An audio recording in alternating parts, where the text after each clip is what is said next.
Do you agree with divorce? I think we both agree that we don't agree with divorce. So para sa amin, marriage is sacred. Yes. And no matter what happens, andun kami sa belief na since we entered into the marriage or this marriage is walang labasan, di ba?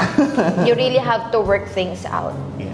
So, relationships are work in progress. Huwag kayong papasok sa isang bagay na hindi nyo kayang panindigan.